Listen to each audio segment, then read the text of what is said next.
Celui qui se transforme en bête se délivre de la douleur d'être un homme. When the truth is found to be Bienvenida a la presentación del libro Tardarás un rato en morir, de Imanol Canellaro.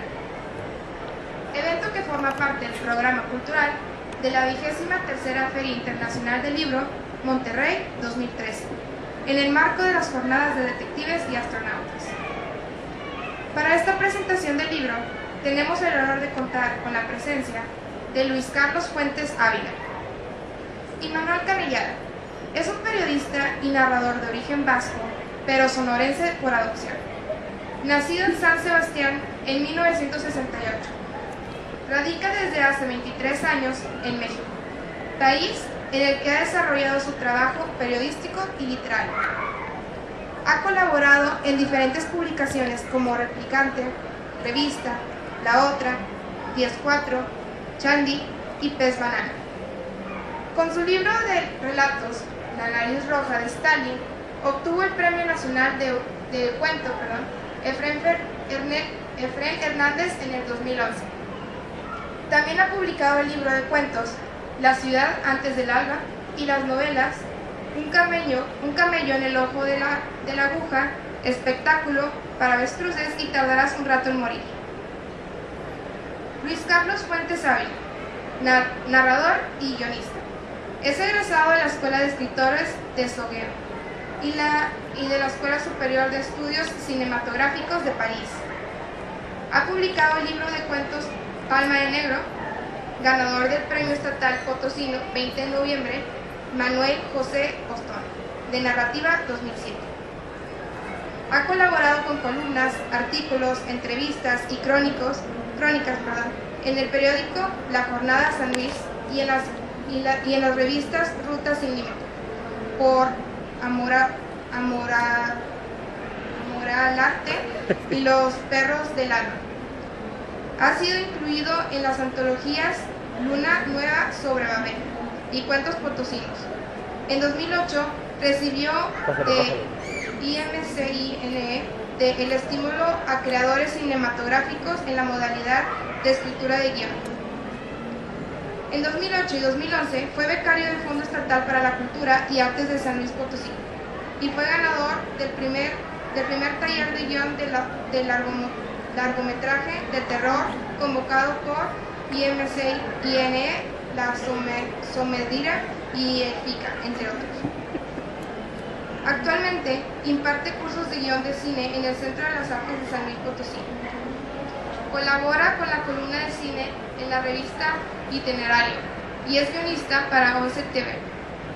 A continuación, cedo la palabra a nuestros invitados. Gracias. Hola.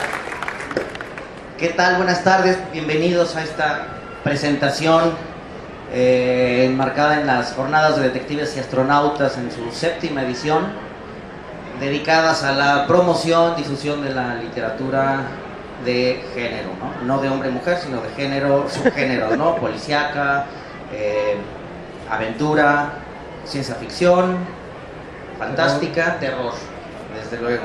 Son todas, ¿no? Creo que sí. Sí. Pues bienvenidos. Vamos a empezar presentando esta novela de Imanol, Tardarás un rato en morir.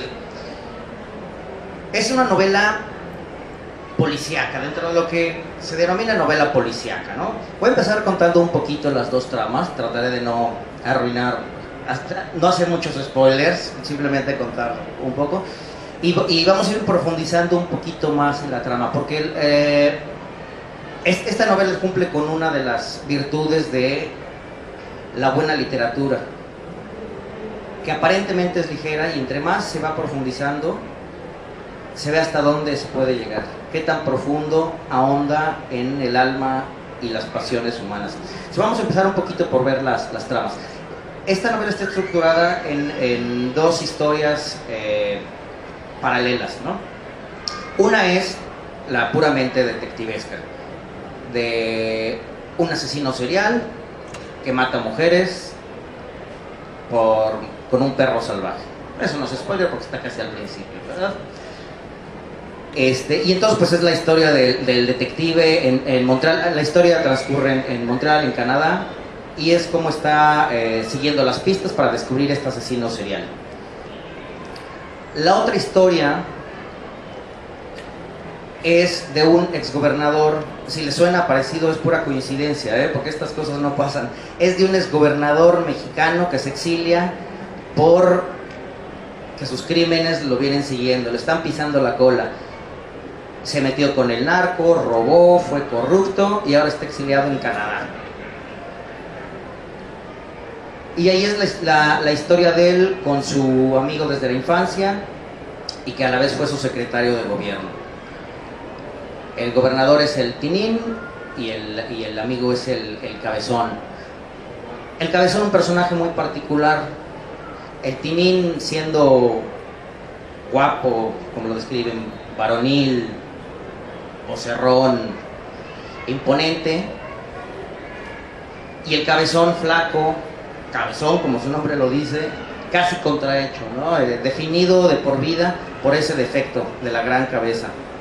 Física, no mental. No es tonto tampoco, pero es sobre todo el tamaño de la cabeza. Estas dos historias parecen separadas, las une un punto. En la trama las une el hecho de que donde van el gobernador y su secretario a comer es el restaurante de la mamá del detective que está investigando al asesino serial. Aparentemente esa es la unión entre las historias, ¿no?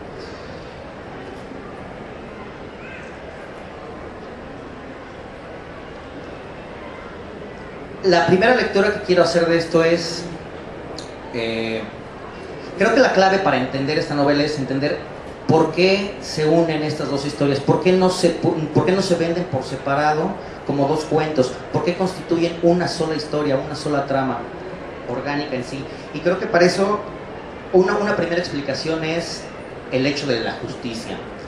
En la historia del asesino serial, él empieza a matar mujeres porque su esposa lo abandona. Y entonces él hace justicia a su manera, matando mujeres que son de la edad de su esposa y de ciertas características físicas que se la recuerdan. Y aquí pasa lo que yo llamo la paradoja del abandonado vengativo, que es de alguien lo abandona, vamos a poner un nombre, a un hombre lo abandona a su mujer sin razón. Entonces él tiene razón en enojarse y vengarse. Mata. Pero entonces la mujer tuvo razón en dejarlo porque él era un asesino en potencia. Entonces si la mujer tuvo razón en dejarlo, entonces él ya no tiene razón en vengarse, ya no es legítima su venganza, ¿sí? Y entonces, ¿qué pasó ahí? No sé. Yo resuelvo esa paradoja pensando que todos somos asesinos en potencia, así que, por lo tanto, ese no es argumento para validar o no validar una venganza, un abandono más bien. Entonces, es la restitución de la justicia lo que uniría esta historia con la historia del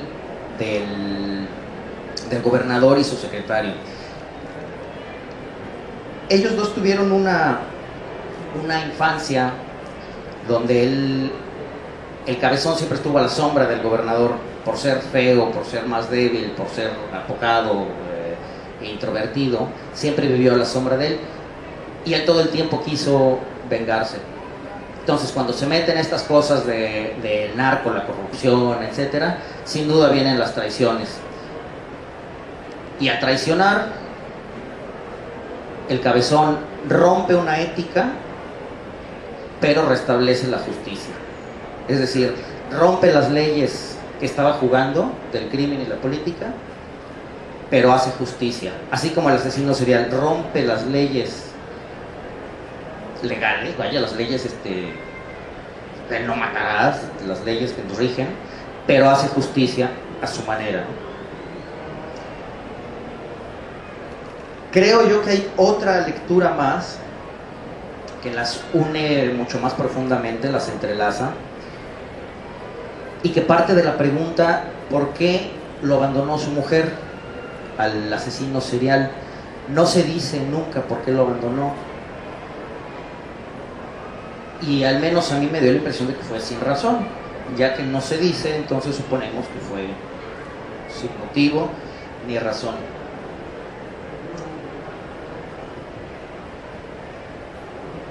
La relación del gobernador con el cabezón siempre fue una relación de sumisión, amo, esclavo, víctima, victimario, opresor, oprimido. Y el cabezón lo disfrutaba en una especie de masoquismo. Entre más lo humillaba, más se sentía querido. El cabezón a su manera pensaba, humíllame pero no me dejes. Y ahí es donde lo podemos ligar un poco quizás con la esposa del asesino. ¿No sería quizás lo mismo que le pasó a él?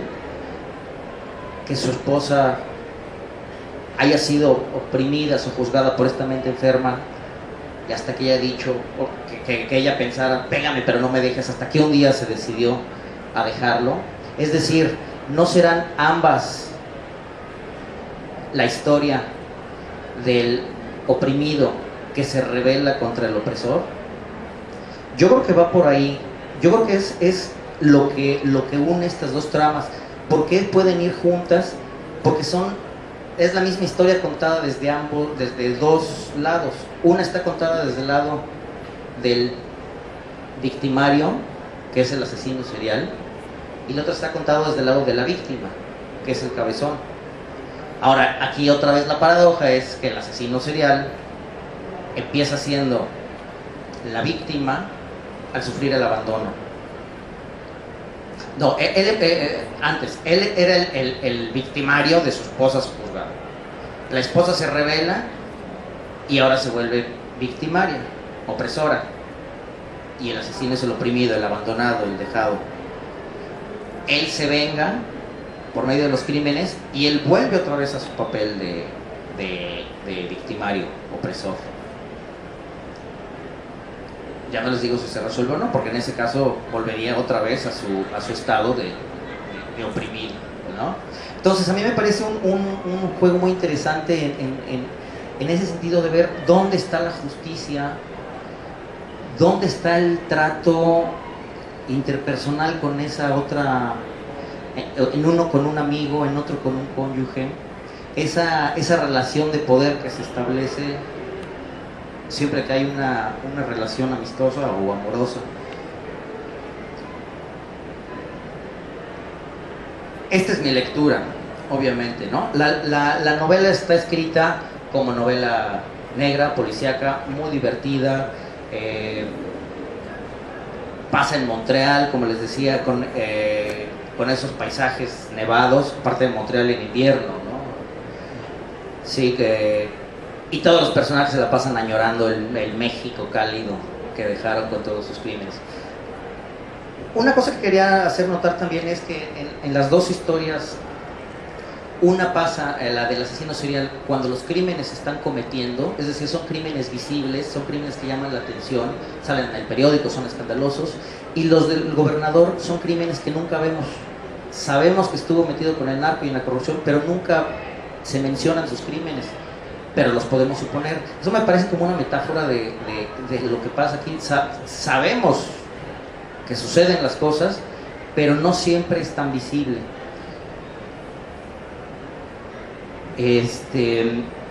Aunque no lo mencionan sería eso, ¿no? Corrupción, narcotráfico,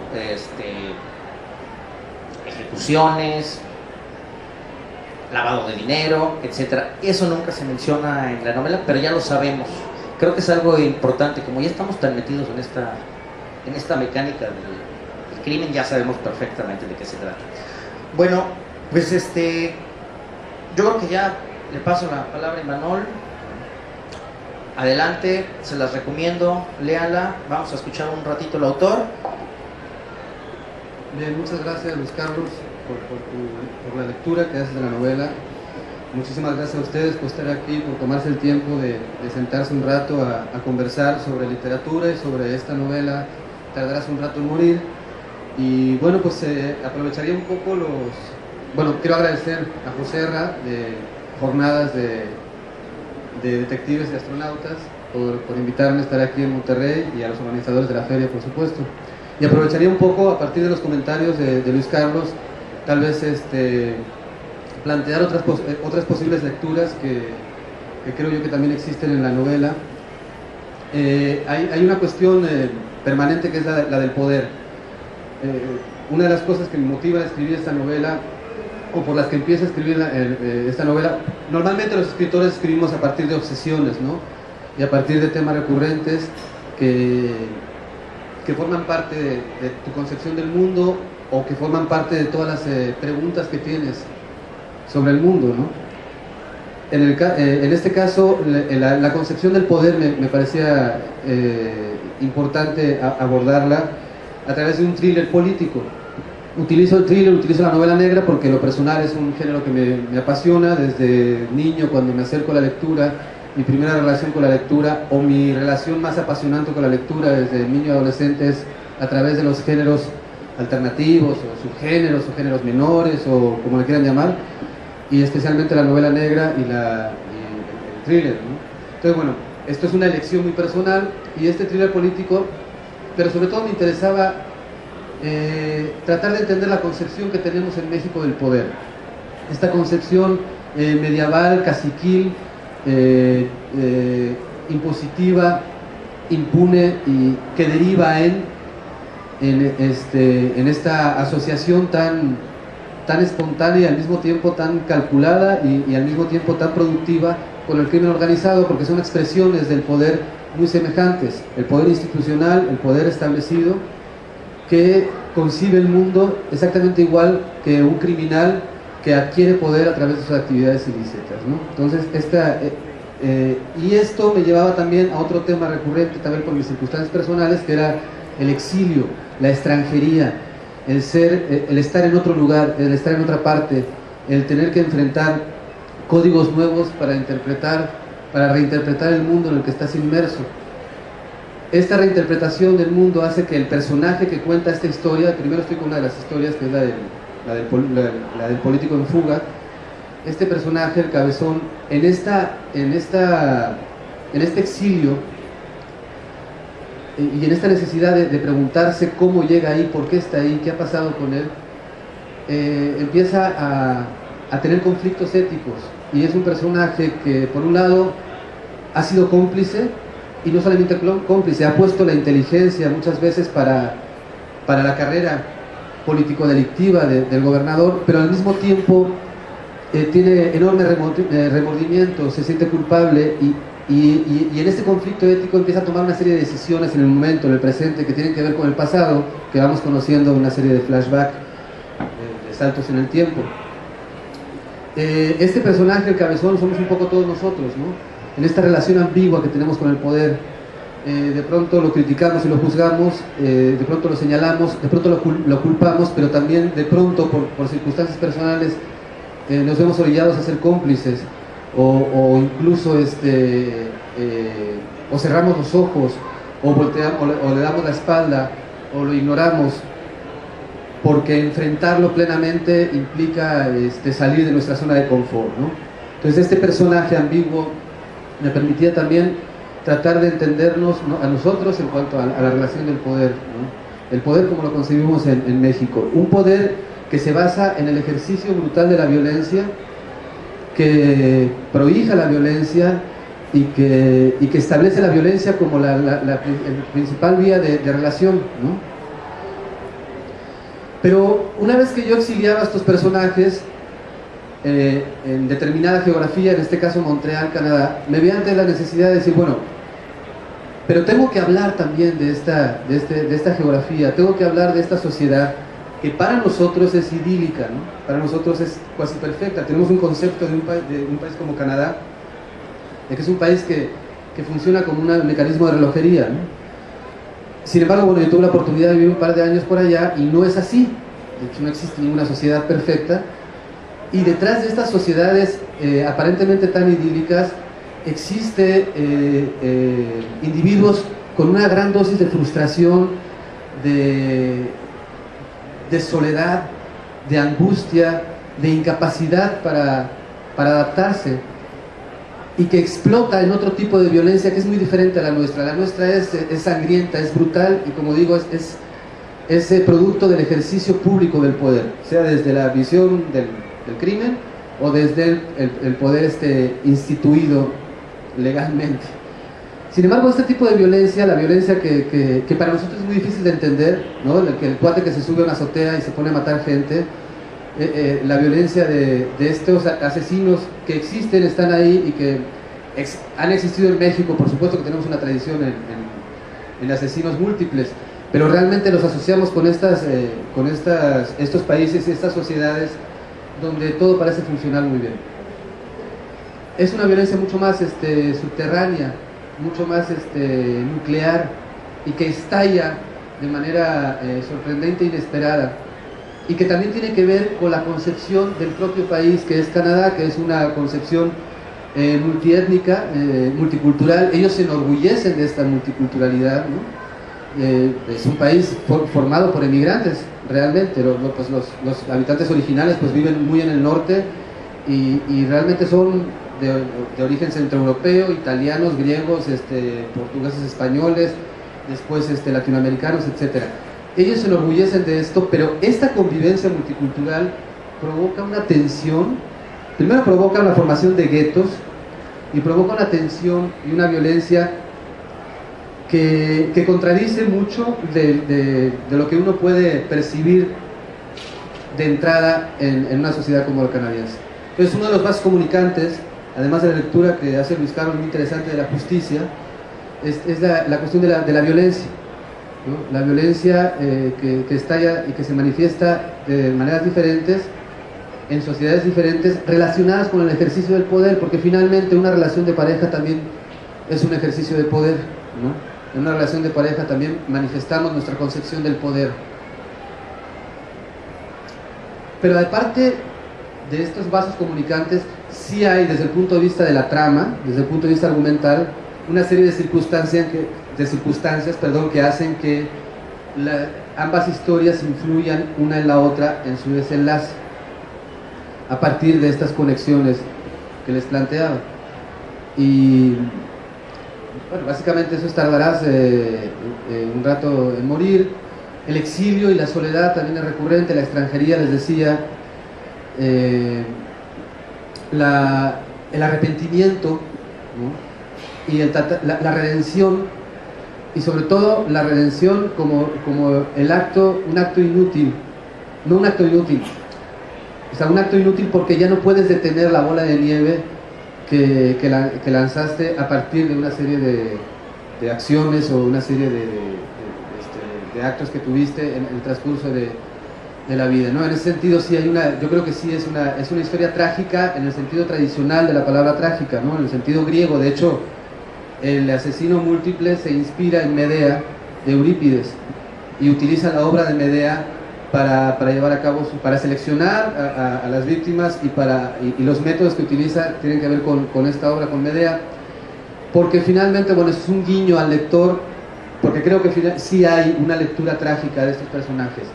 El orden universal se sacude a partir de los actos de estos personajes, y una vez que llegan a ciertas catarsis, aparentemente regresa otra vez a su normalidad este orden, ¿no?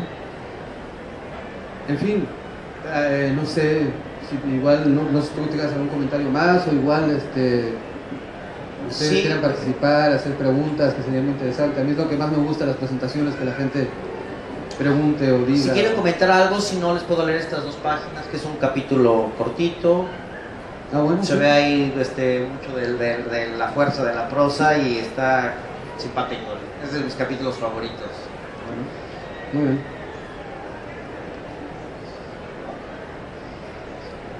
Es el capítulo 19. Todas las noches lo hacía, o casi todas. Elegía un barrio, una calle y una esquina, y sin importar el frío o el calor, mostraba su miembro a las mujeres que se cruzaban con él.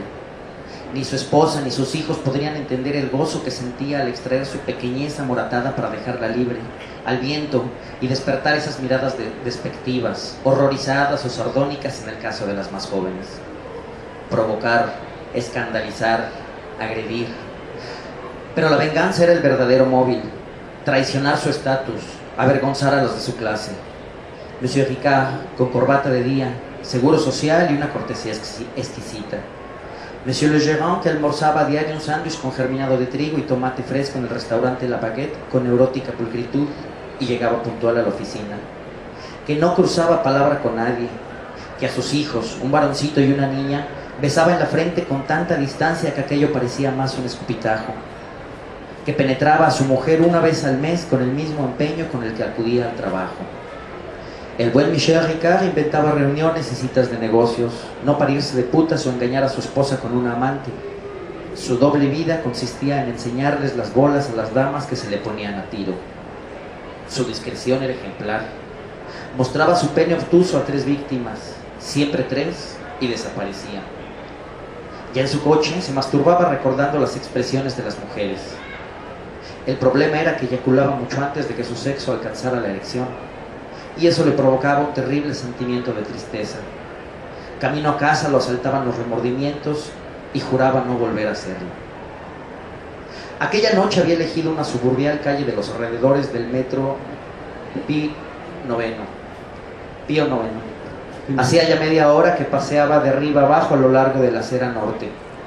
El frío se volvía intolerable. Para sacudírselo, golpeaba sus costados con los brazos y de vez en cuando daba brinquitos en el mismo lugar. Desierta, la calle nevada parecía una novia en el altar. Nadie la caminaba. Con la bragueta abierta, esperaba a la incauta para sacar su verguita aterida y abrir el abrigo de un golpe. Monsieur Ricard era un clásico. Decidió al fin retirarse. La noche languidecía sin suerte. En esas ocasiones solía regresar a su hogar con un sentimiento de frustración y alivio al mismo tiempo. Al dar media vuelta lo vio. El vehículo se detuvo a su altura y descendieron 3 sujetos que se identificaron como policías. De pronto, otro auto salió de la nada y trató de cortarle el paso. 2 policías más se bajaron a trompicones. No escuchó la orden, si la dieron, ni por qué pretendían detenerlo. Nada más acertó a correr. Como loco, desaforado, correr y resbalar, trastabillar y caer. Ponerse en pie sobre la marcha y volver a correr con el corazón en la boca. Correr porque si lo atrapaban, su mujer, sus hijos, su jefe, sus vecinos. Sintió el impacto en la espalda. Una quemadura intensa que recorrió su columna hasta llegar al cerebro. Creo que aquí se ve muy bien lo que hablabas, ¿no? Esa sociedad idílica por fuera, pero por dentro humana y un poco salvaje y animal como todos, ¿no? Pero lo curioso de aquí es que hasta para sacar esa perversión es ordenado. Sí, ¿No? O sea, fíjate, una vez, hay una anécdota que a mí me parece que retrata perfectamente una sociedad como la canadiense, como la de Montreal. Ustedes ubican el hockey sobre hielo, que es el deporte nacional, y que los canadienses, pues, como aquí el fútbol, ¿no? Entonces, alguna vez leía un artículo que escribía un columnista ahí de Montreal, en un periódico de Montreal, y es muy interesante el análisis que hacía, y yo me tocó verlo porque alguna vez por curiosidad fui a las arenas, se llama, ¿no? Se llama arena el lugar donde juegan. Es ejemplar el orden en que acceden a la arena, ¿no? El respeto que se tiene, nadie se empuja, nadie se insulta. Pero una vez que toman el asiento y empieza aquello, realmente es una batalla campal, de hecho está permitido, ¿no? Es uno de los deportes más violentos del mundo, el hockey sobre hielo, porque está permitido golpearse, ¿no? Hay una regla no escrita que cuando se agarran a golpe los jugadores, se agarran a puñetazos, no interviene el árbitro hasta que caen al suelo, entonces los separa. Entonces tú ves que es un deporte brutal, porque es brutal mucho más que el fútbol americano, que el rugby mismo, pero además tú ves a los canadienses que entraron, accedieron de manera ordenada, impecable, con un respeto absoluto al otro, cómo se transforman, cómo gritan, cómo exigen sangre, cómo le piden a su equipo que mate al otro. Digamos que ilustra muy bien una sociedad como esta, que de alguna manera trato de rescatar esta parte de la violencia contenida y soterrada en sociedades tan idílicas y perfectas como la canadiense en esta parte, en esta historia, ¿no? La historia que tiene que ver con los asesinos, con el asesino múltiple, los asesinatos de mujeres, etcétera, ¿no? Que tiene que ver con este personaje tangencialmente, ¿no? No es el personaje principal, pero tiene que ver tangencialmente. Pero ahorita que leías que comentabas esto, me acordé de los partidos de hockey sobre hielo, ¿no? Cómo se transforma el canadiense. Pero bueno, no sé si quieren hacer preguntas, a mí me encantaría, o comentarios, o críticas, o...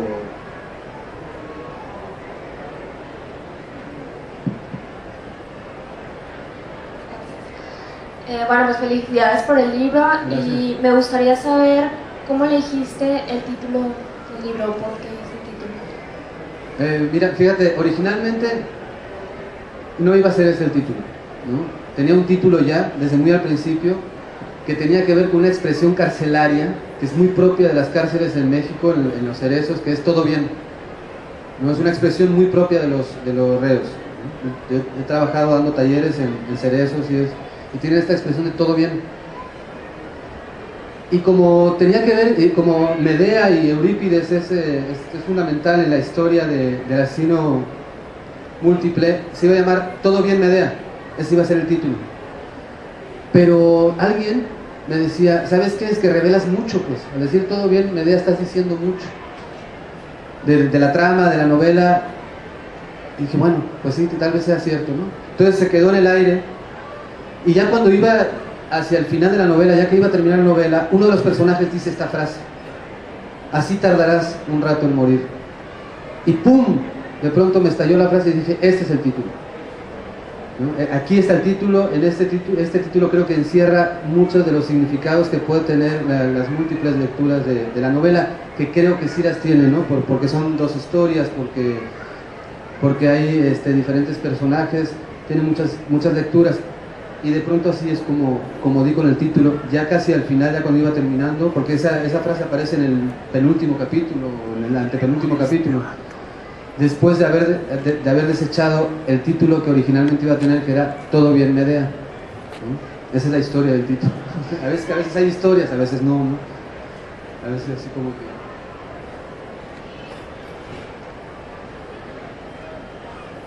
que... Solo dos cosas. Ya me dio curiosidad, ¿qué significa todo bien en las cárceles?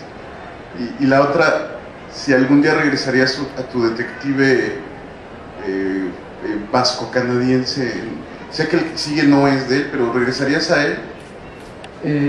Sí me... No quería... Bueno, primero, no quisiera forzar el regreso. Sí, es un personaje al que le tengo mucho cariño, que me parece entrañable en muchos sentidos y que podría contar más historias todavía. Pero tampoco quiero forzar, o sea, no quiero crear una historia a medida de este personaje. Se me cruzaron otras historias. Mi siguiente novela, pues probablemente salga en marzo del año que viene, también con Suma de Letras.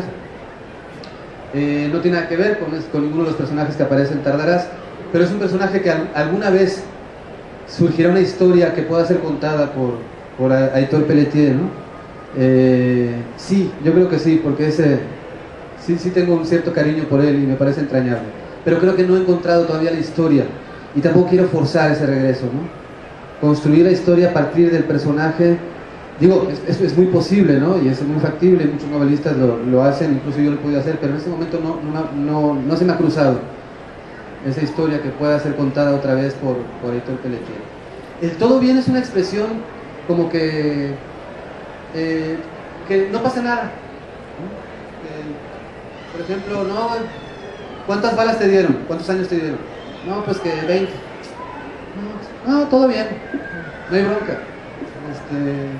La vida sigue, todo bien. Pero es muy común en el lenguaje de los internos, de los cerezos, ¿no? O por ejemplo, si uno se empieza a enojar, yo, no, todo bien, no te enojes, pues no, tiene múltiples aplicaciones, por lo menos en la región donde yo vivo, ¿no? No sé en otros cerezos, pero en la región donde yo vivo, en Sonora, que por cuestiones de trabajo, que di talleres de literatura en cerezos, los conocí, aprendí a entenderlos, tuve oportunidad de convivir con asesinos y con secuestradores y con asaltabancos, y esta expresión es muy común, ¿no? Hombre, si les gusta algo, todo bien, ¿no? Todo bien con este cuento, ¿no? Entonces es una expresión que engloba muchísimos estados de ánimo y muchísimas posibilidades lingüísticas, ¿no? Pero que ellos perfectamente entienden a partir de la inflexión de la voz o del tono que le puedan dar, es perfectamente entendible, ¿no? A partir de un contexto, por supuesto. Pero pues todo bien. No sé si hay alguna pregunta más por ahí. A ver, igual mientras le piensan, yo quería decir algo más del título también, porque una es esa que decías, que un personaje lo menciona, pero también tiene que ver con algo que leímos ahorita, que es un tema que está varias veces ahí en tu libro, la insatisfacción. Este cuate pues tiene su casa, su trabajo muy bueno y está insatisfecho, ¿no? Entonces va y anda de exhibicionista y está insatisfecho. Hay un personaje que me gusta mucho que mata a sus o sea, que mata, un asesino, un narco, y se siente insatisfecho porque los mata muy rápido, ¿no? Entonces dice, lo trata de prolongar el momento, y cuando se mueren siempre dice, ching, se murió demasiado rápido, ni me supo. El asesino serial podría decir lo mismo, porque el asesino serial no nada más mata de un tiro y ya, se les echa el perro, ¿no? Es decir, tarda en morir y no está satisfecho puesto que lo vuelve a hacer, ¿no? Entonces a mí me parece que es un tema que va también con varios de los personajes, que es tratar de aprisionar el momento y conservar lo que dure lo más posible para lograr esa satisfacción que a final de cuentas nunca se logra. Fíjate que interesante lo que comentas, y te agradezco esa lectura. Mira, una de las cosas uno de los problemas que tenemos en el siglo XXI es que somos sociedades insatisfechas, ¿no? Y es por ejemplo, a mí me llama mucho la atención cómo en México estamos renunciando a cuestiones que nos permitían ser felices a cambio de comprar este espejismo, ¿no?, primermundista, que se basa principalmente en la insatisfacción. O sea, para que el engranaje de los países primermundistas funcionen, tiene que haber una sociedad insatisfecha. Insatisfecha en sus relaciones personales, insatisfecha en su trabajo. Y es más, a la satisfacción ahorita le llamamos conformismo. Y el conformismo es malo, ¿no? Conformarte con la casa que tienes, o conformarte con la felicidad, conformarte con salir un domingo a la tarde al patio de tu casa a tomarte un café y a ver los árboles de alrededor, eso es conformismo. Cuando podrías, en lugar de salir a un patio con 2 naranjos, que hubiera una alberca y un jardín. Entonces, si te conformas con eso, eres un perdedor, ¿no? Esto nos mete una presión extraordinaria. Entonces, somos sociedades totalmente insatisfechas. Nuestras relaciones sexuales se basan en la insatisfacción porque nos están vendiendo constantemente un sexo maravilloso que siempre pasa en otra parte, ¿no? En alguna parte siempre hay alguien que está teniendo unas relaciones sexuales o cuantitativas, ¿no? Hombres que se meten con 22 mujeres, una mujer que tiene relaciones con 22 hombres, o de una intensidad que si no consumes determinado producto no vas a alcanzar, que si no compras determinada cuestión no vas a alcanzar. La insatisfacción es el gran móvil de las sociedades modernas. Una de las cosas, cuando yo llegué a México hace 25 años, que me atrapó era precisamente la capacidad que tenía esta sociedad para ser feliz.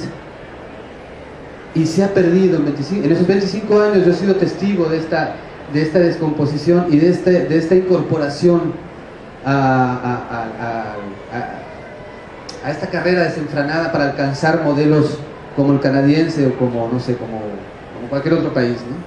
Que además los vemos desde lejos y los vemos sin fallas. Es otra cosa sorprendente. Cuando estamos en México volteamos hacia el exterior y todo siempre es mejor. Todo es todo está mejor hecho, todo funciona, son más inteligentes, ¿no? Si un autor canadiense escribe una novela negra es mejor que si es de un autor mexicano, ¿no? Esta visión que tenemos, que tiene que ver con que nos han vendido una idea de sociedad que por un lado difícilmente la vamos a alcanzar porque no somos canadienses ni somos suecos, pero por otro lado tendríamos que plantearnos, ¿queremos alcanzarla? O sea, ¿realmente eso queremos?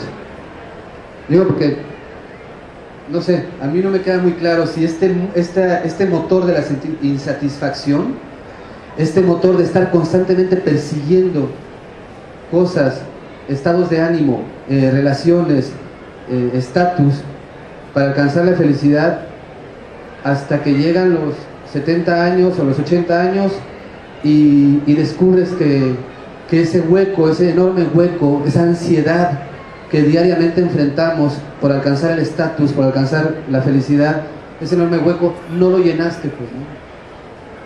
Entonces, sí hay una constante, son personajes insatisfechos, porque de alguna manera yo creo que es un producto de su tiempo, ¿no? Sí. Ahí me pregunto también si no será la naturaleza humana, quizás es más crítico ahorita, pero al final de cuentas la insatisfacción, el deseo es lo que provoca el drama, ¿no? Y el drama existe desde hace miles de años. Los personajes satisfechos no actúan, no hacen nada porque no necesitan nada. Los personajes cuando se vuelven todo deseo, debido a su insatisfacción, es cuando crean las historias, ¿no? Crean el drama. Entonces, quizás más bien se está sacando ahorita, a lo mejor se está explotando ya muy comercialmente esa naturaleza de insatisfacción. Ese es el problema, ¿no? Sí, de acuerdo, por supuesto que siempre va a haber personajes, en la literatura universal hay personajes que a partir de su insatisfacción generan la tragedia, ¿no? Y Sí, bueno, el drama, la acción, sí. La acción propiamente, y luego puede ser la tragedia o la comedia, en fin. Pero la insatisfacción en la historia de la literatura es un estado excepcional, ¿no? Es un estado excepcional que de alguna manera estigmatiza a los personajes. Cuando la insatisfacción se convierte en el estado generalizado de una sociedad, entonces vivimos, no sé, otro tipo de tragedias y de dramas que tienen que ver con esta violencia brutal, que yo sé que también es propia de la condición humana. La violencia siempre ha existido, ¿no? La brutalidad, el desprecio por el otro siempre ha existido en la historia de la humanidad, ¿no?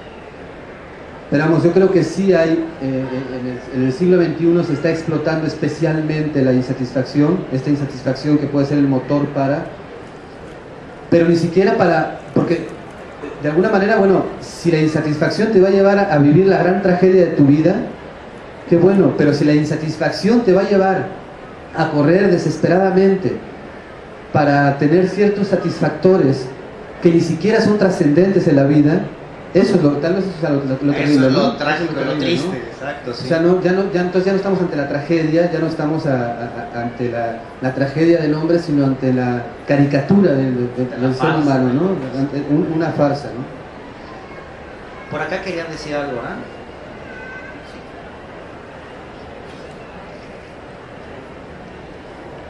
Bueno, más que nada, felicidades por tu libro. Gracias. Me gusta la manera en cómo empleas la insatisfacción y cómo hablas acerca de Medea de Eurípides, porque o sea, tienen alguna semejanza, ¿no? Y bueno, la forma en cómo trataste el otro título de Todo bien Medea, siento que hubiera sido más atractivo, bueno, para mí en la forma de cómo se emplea, pero pues si ahí englobabas mucho tema de tu libro, pues está también. Tardarás un rato en morir es también un buen tema. Me preguntaba, ¿algún personaje tiene un perfil psicológico tuyo? ¿Se asemeja mucho o tú al momento de estar ahí en Canadá, al momento de ver el estrés, como dijiste, tú creaste tus personajes? Bueno, en el caso, como yo concibo la ficción y como concibo la novela, creo que el autor debe desaparecer, no debe estar presente en la historia, ¿no? Yo sé que es muy difícil porque finalmente tú construyes, la materia prima con la que construyes los personajes mucho tiene que ver con tu experiencia de vida, con lo que observas, con lo que te rodea, con cómo te relacionas con eso que observas y te rodeas. Pero yo sí creo que el autor tiene que desaparecer. Yo aspiro a construir personajes que sean independientes, que tengan una forma de ver el mundo y una forma de relacionarse con su circunstancia y con lo que le rodea, propia y personal, ajeno a mí. Pero definitivamente uno pone sí hay una parte de ti en cada uno de esos personajes. Más bien, yo creo que como funciona es que es lo divertido de escribir una novela, de escribir ficción, es que te metes en la piel de ese personaje. Entonces cuando estás escribiendo de ese personaje, estás un poco siendo ese personaje, con la gran posibilidad de no tener que cometer los actos que comete el personaje en la ficción. Entonces, bueno, es un enorme reto ser un detective o ser un político corrupto o ser un asesino sin tener que ser corrupto, ni ser político, ni ser asesino, sino son las posibilidades de la ficción. Creo que la habilidad o el reto para el novelista es precisamente a la hora de meterse en la piel de este personaje, ir construyéndolo. ¿A partir de qué? A partir de lo que lees, a partir de lo que ves, a partir de lo que escuchas, a partir de lo que hueles y también a partir de lo que tú has vivido. Pero no es un proceso en el que dices, bueno, este soy yo con otro nombre, o buena parte de lo que es este personaje es mis experiencias No, yo creo que son más como que rasgos, ¿no? Que de pronto aparecen en ciertos personajes porque, bueno, la materia prima no dejas de ser tú, ¿no?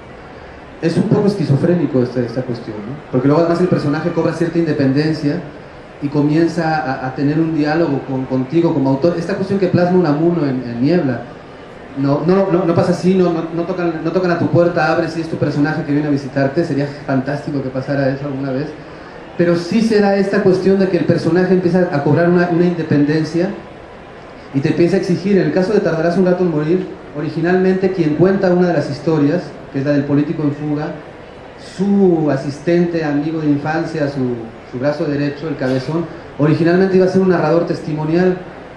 Se iban a limitar a contar la historia del gobernador. Este personaje cobró una independencia y una fuerza extraordinaria y fue desplazando al gobernador y se convirtió en el personaje más importante de la novela, porque a través de él entendemos muchas más cosas que solamente la historia del gobernador. Pero eso fue una cuestión de que el personaje empezó a imponerse en la trama, ¿no? Empezó a exigir atención y empezó a cobrar protagonismo y se convierte en un personaje para mí muy entrañable, muy querido, ¿no?